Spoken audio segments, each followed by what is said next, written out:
اس پر میں ایک بات آپ کے سامنے رکھوں. آپ جانتے ہیں کہ حضرت اویس کرنی رضی اللہ تعالی عنہ تابعی ہیں. حضور کا دور پایا ہے، صحابی نہیں بنے. آقا کریم قمیض کے بٹن کھولتے اور یمن کی طرف رخ کرتے اور کہتے مجھے یار کی خوشبو آ رہی. صحابہ نے کہا وہ کون ہے جو آپ جس سے اتنا پیار کر رہے ہیں اور وہ آپ کو ملنے بھی نہیں آیا؟ فرمایا اس کی بوڑھی اور نابینا ماں ہے جس کی خدمت اسے میرے حضور آنے سے روکے ہوئے. یہ لوگوں نے اپنا خانہ ساز دین بنایا ہے کہ ماں فالج میں تڑپ رہی ہے اور بیٹا جہاد کرنے جا رہا ہے. ماں کو سخت ضرورت ہے اور بیٹا تبلیغی گشت کرنے گیا ہوا ہے. ماں کو سخت حاجت ہے اور بیٹا جا کے پیر کے دربار پہ بیٹھا ہوا ہے. یہ مکے والا پیر تو شے ہی کوئی نہیں، غوث اعظم سے فیض نہیں مل سکتا اگر ماں راضی نہ ہو. پہلا مرشد ماں ہے. حضرت باجزید کہتے ہیں میں نے اپنی ماں کے آگے ہاتھ جوڑے، میں نے کہا اماں تیرے حق ادا کروں یا رب کے حق ادا کروں؟ اپنے حق تو معاف کر دے، رب کو میں راضی کر لیتا. ماں نے کہا جا بیٹے میں نے اپنے حق معاف کر دی. 12 سال جنگلوں میں گھومتا رہا. ایک دن بستان کے قریب سے گزر رہا تھا، دل میں خیال آیا چلتے چلتے ماں کو سلام کر جاؤں. دروازے کو دستک دینے لگا. رات کا موقع تھا، سردیوں کا موسم تھا. اس احساس نے ہاتھ روک لیا، ساری زندگی ماں کو سکھ تو دیا کوئی نہیں، دکھ بھی کیوں دیتے ہو؟ تو کہتے ہیں میں دروازے کے ساتھ لگ کے بیٹھ گیا اور ساری رات کاٹ دی. جب سحری کا وقت ہوا تو اندر سے جو نالی آتی تھی اس سے پانی آیا. میں سمجھ گیا میری ماں تہجد کے لیے اٹھی. دروازے کو دستک دی، اندر سے آواز آئی بیٹا باجزید ٹھہرو ابھی آئی. مائیں بیٹوں کے دستک کے انداز سے بھی جانتی ہیں یہ کس بیٹے کے ہاتھوں کا لمس ہے. میں بارسلونا کے ایئرپورٹ پہ کھڑا تھا کہ وہاں مجھے ایک بینچ سے یوں محسوس ہوا جس طرح کوئی ہم زبان بول رہا ہے، تو غیر اختیاری طور پہ ادھر لڑک گیا. تو وہ انڈین لوگ تھے اور اپنے ایک دوست کو الوداع کرنے آئے تھے. تو میں نے اس سے گپ شپ شروع کی. میں نے کہا کہ بتاؤ کتنا عرصہ ہوا، کتنی دیر بعد جا رہے ہو؟ تو مجھے کہنے لگا کہ 27 سال 3 ماہ کے بعد جا رہا ہوں.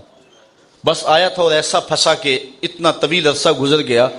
جب آیا تھا تو ان فوان شباب تھا، اب بڑھاپا طاری ہو رہا ہے، اور بڑی حسرت سے کہنے لگا کہ پتہ نہیں میرے گھر والے مجھے پہچانتے بھی ہیں یا کہ نہیں. تو میں نے کہا اور کوئی پہچانے یا نہ پہچانے، ماں تیرے قدموں کی آہٹ سے ہی پہچانیں گی. یہ میرے بیٹے کے قدموں کی آواز لگتی ہے. باجزید کہتے ہیں کہ میں دروازے پہ دستک دی نا تو اندر سے ماں نے کہا بیٹے باجزید ٹھہرو میں ابھی آئی.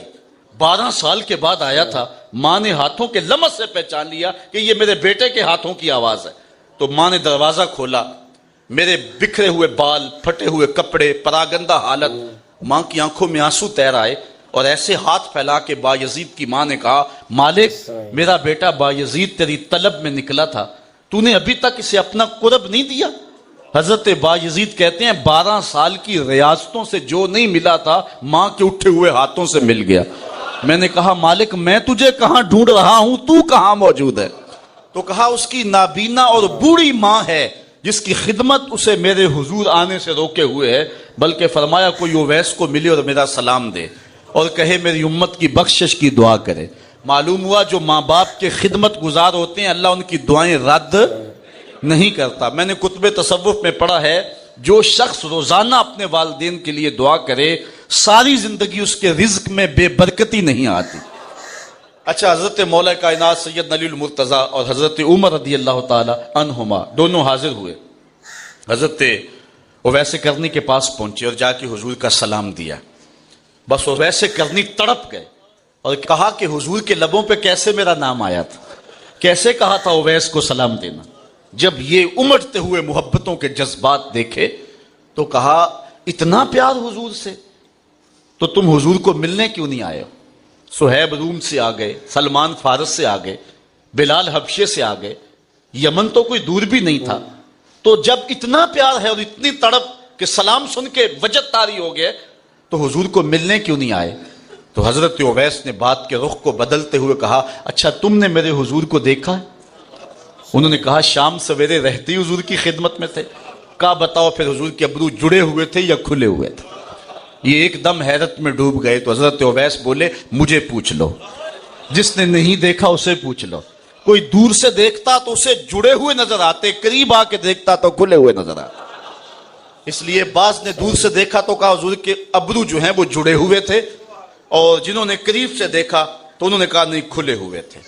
اچھا، حضرت حاجی امداد اللہ مہاجر مکی علیہ رحمہ وہ حضور کے ابروؤں کا ذکر کرتے ہیں اور جھوم جاتے ہیں. اور پھر کیا کہا انہوں نے